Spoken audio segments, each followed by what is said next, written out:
exciting scenes from today's episode of Liberty's Kids. Congress has lied to us long enough. Think of all we've sacrificed to win this war. I fought 6 years and not a penny. The time has come to take matters into our own hands. Without justice, the army is a powder keg ready to explode. And right now, I have no idea how to prevent it.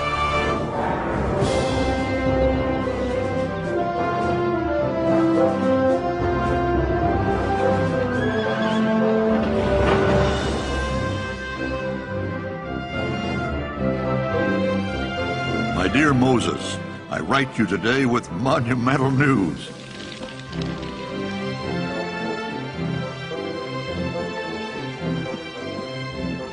Forgive me if it's not in my own hand, but my gout's been acting up again. Yesterday, November 30th, we signed a preliminary peace treaty with Great Britain. John Adams, John Jay, Henry Laurens, and yours truly signed the document at the Grand Hotel Muscovite in Paris. For some reason, the king's emissary, Richard Oswald, didn't seem nearly as pleased as we were.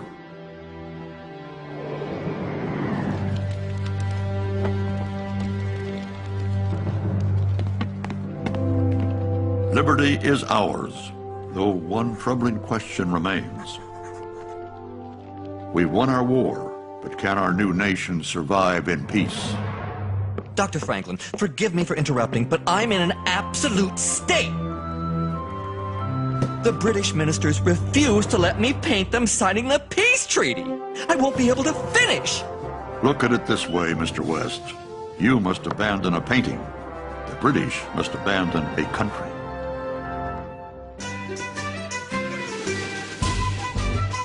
Dr. Franklin, your legs! They're still strong enough to kick King George across an ocean.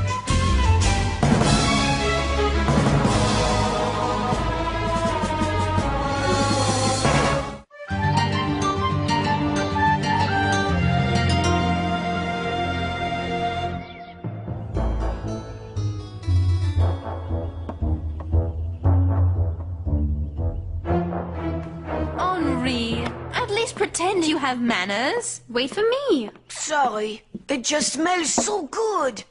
I wish Dr. Franklin were here to enjoy this with us. Me too. Can you pass the beans?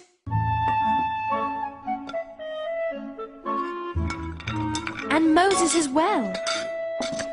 Oui, and he sure likes turkey. Could I have a drumstick? And James. It's been forever since we've seen him. Nobody can eat like James. You going to have some of those yams? Sarah, Henri, working on a story. General Washington, Army, Congress, you have to come with me. Oh, I'm sorry. You're eating. Forget eating! This sounds exciting! Besides, we hadn't really started yet, had we, Henri? No. So what's this about a story? It can wait.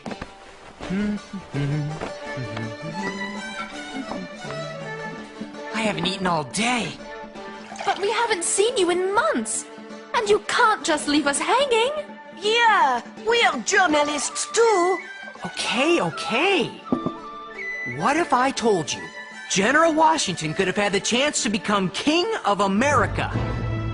If he had become a king, then I am the Prince of France.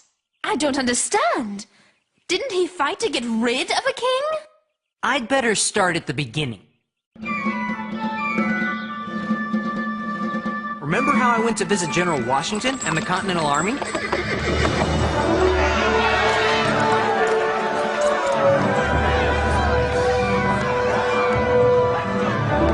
The British Army still occupied New York City, but news had come from France that the war was all but over.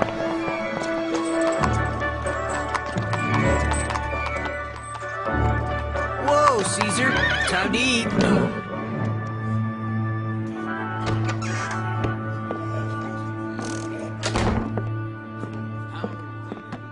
It's not right! We've got to do something. We're being cheated! It was Major General Horatio Gates and some of General Washington's highest-ranking officers. I thought I'd go over and say hello. Gentlemen, Congress has lied to us long enough. Think of all we've sacrificed to win this war. And now that freedom is in our grasp, what has Congress done? It's broken every promise it's ever made, that's what. Has any man here been paid so much as a farthing by Congress? I fought 6 years and not a penny. Congress promised us all pay. Then it promised us a pension for life. Now it wants to discharge us without giving us either. Okay. Did we serve our country just to lose our property and end up in debtor's jail? We must demand our rights. If Congress refuses, I say we march down to Philadelphia and answer them with muskets. Where does His Excellency stand on the matter? Where does Washington stand? He cannot speak publicly on the matter, but I assure you, we have his support. Why else would he allow us to meet tomorrow? Read this, circulate it to bring more men to our cause, then meet at the new building tomorrow at noon. The time has come to take matters into our own hands.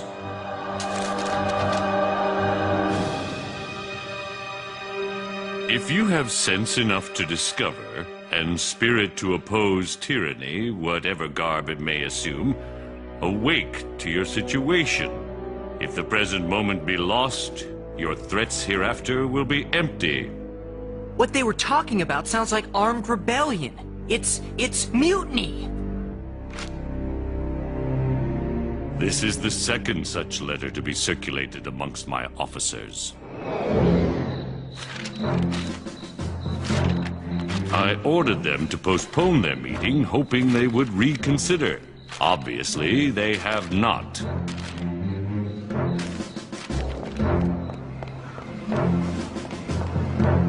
If you ask me, they're no better than traitors. On the contrary, James, I consider them heroes and patriots of the highest order. They risked their lives to fight for a new form of government.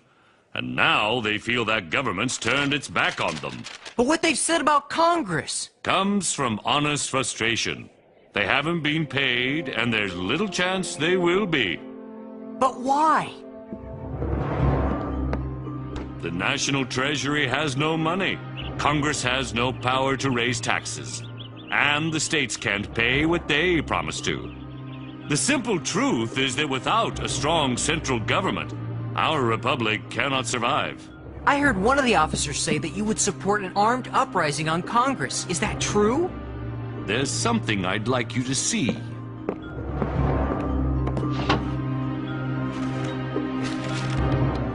This was sent to me by one of my officers not very long ago.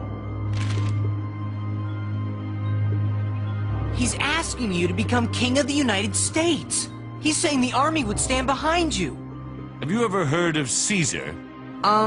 That's the name of Dr. Franklin's horse. Julius Caesar was a great general and the most popular man in Rome. After winning a war, he marched his army into Rome and made himself king?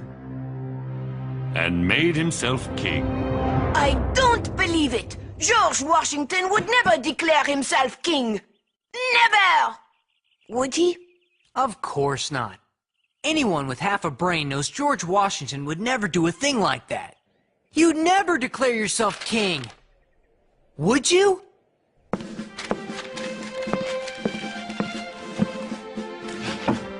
No, James, the very idea is abhorrent to me. To say nothing of the fact that neither the American people nor the vast majority of soldiers would stand for it. The army exists to serve Congress, not the other way around. I thought everything would be fine once the war was over.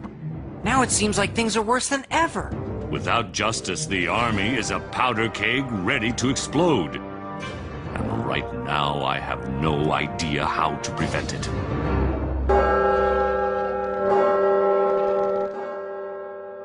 James Madison, delegate from Virginia, now has the floor. Gentlemen of Congress, we have no power to act. We have failed to live up to our promises. Now, General Washington warns of an armed uprising against us. Armed uprising? Outrageous! Who are these men? This must not stand! The army shall not rule.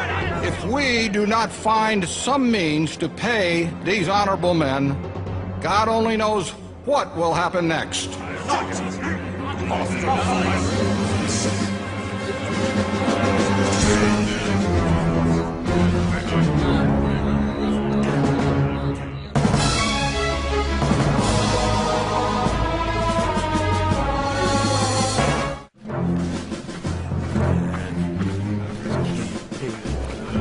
I do. Politicians tell me what's fair now. Everything. I want my money.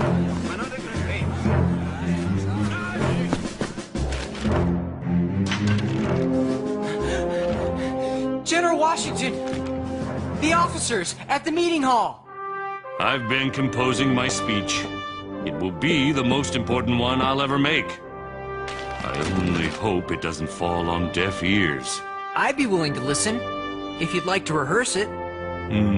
Perhaps that's not a bad idea. You wear glasses? Sir? I've kept it a secret. It's not something a commanding officer wants his men to see, unless... I've got to get over to the new building. But what about rehearsing your speech? I just realized that what I say is far less important than how I say it.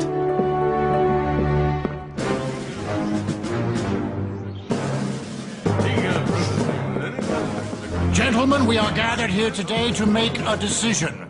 Shall we stand down and receive nothing for our efforts, or shall we rise up and force Congress to give us satisfaction?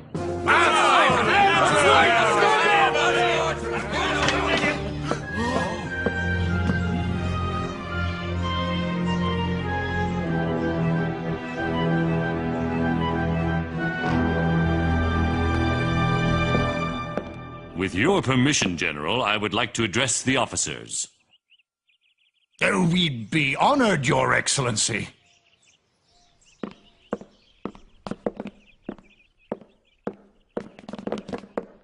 Gentlemen, I am well aware of your concerns and have written to Congress requesting a fair settlement. I ask you to be patient. Why should we? We've waited long enough. Shh! Let him speak! I also ask you to remember all we've been through together. The hardships at Valley Forge. Our victories at Trenton and Princeton.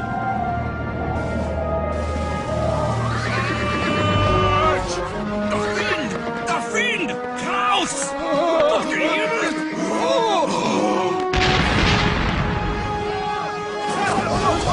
And Yorktown.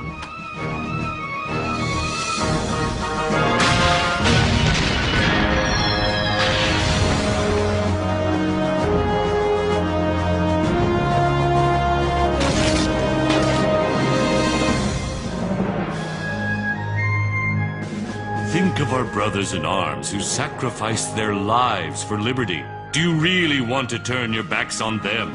Make no mistake. I'm proud of each of you. And because I am, I'll do everything in my power to prevent you from disgracing your previous glory. One moment. Gentlemen, will you permit me to put on my spectacles? I don't believe it. I had no idea. His Excellency wears eyeglasses? I've grown gray in your service, and now I'm growing blind.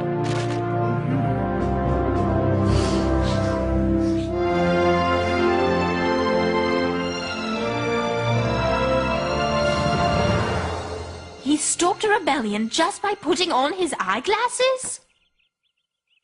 They had sacrificed a lot for their country. But when they saw how much Washington had sacrificed for them... What happened to their rebellion against Congress? It ended right there. Washington walked out, and the officers voted unanimously to reject any acts of violence. In fact, They agreed to let Washington work out a fair payment for them from Congress. Did he? Full pay for 5 years. It sounds like they would have followed him to the ends of the earth. They didn't have to go that far.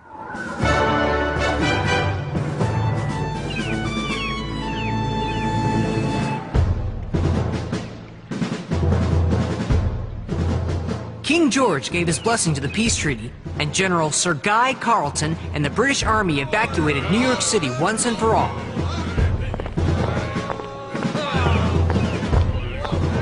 The Americans want their own country so badly.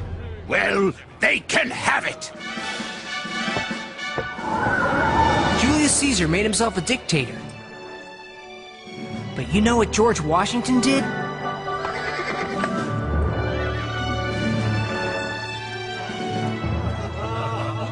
He invited all his officers to Fraunces Tavern and said goodbye.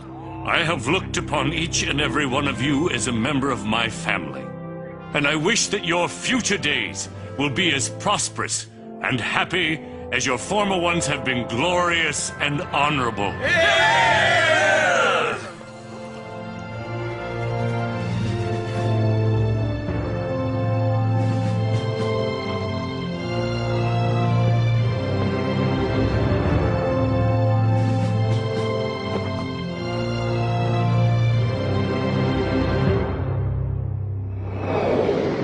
You know what I'm going to put in my story? Washington was strong in war, but even stronger in peace. Were you really there at the tavern? This is the mug General Washington used to toast his men. I told Mr. Fraunces, the tavern keeper, that I wanted to give it to Dr. Franklin. I declare that no one will ever be allowed to wash this mug. What did General Washington do after saying goodbye to his officers? I almost forgot. That's what I came here to tell you. He's gone to Maryland to address Congress. We may still be able to get there in time to see for ourselves. That is, if you're interested. I wouldn't miss it for the world!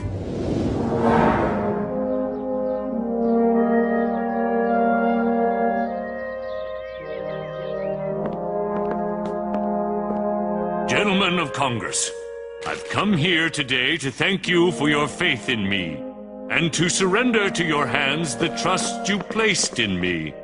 When I accepted my commission, I was afraid I wouldn't be able to live up to your expectations. But I gained confidence from knowing that our cause was just.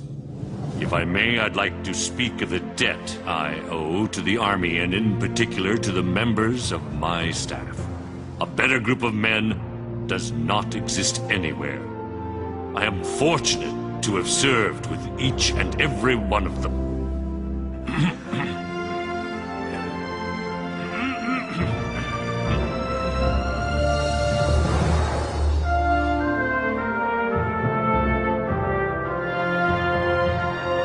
Gentlemen, it is with a heavy heart that I offer back my commission. My work is done, and now I look forward to retiring from the great theater of action. I came in here a general. I shall leave a private citizen.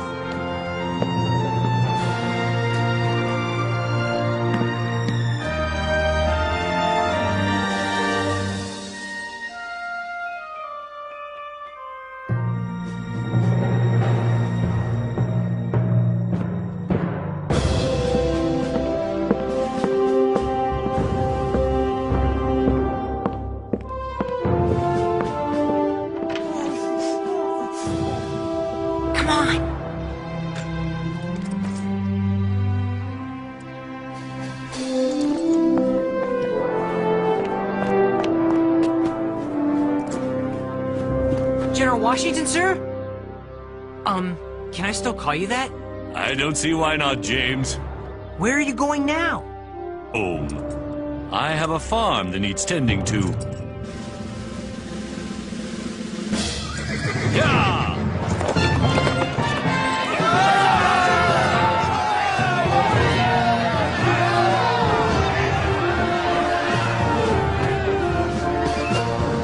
It's over! The war is really over! It's over! Huzzah! It's over!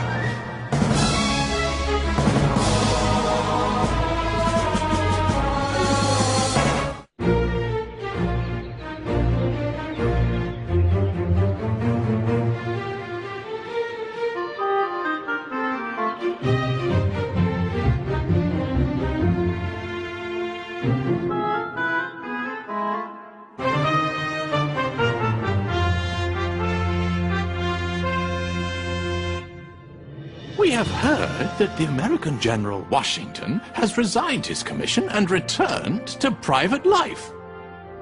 Come here.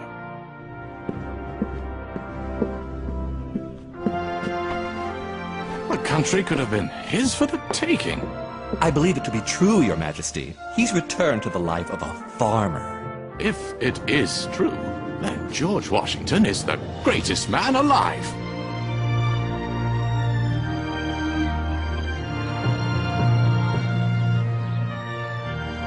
Does it look all right, sir? The dove of peace. Exactly as I saw it in my dream. If anybody needs me, I'll be surveying the orchards. Yeah.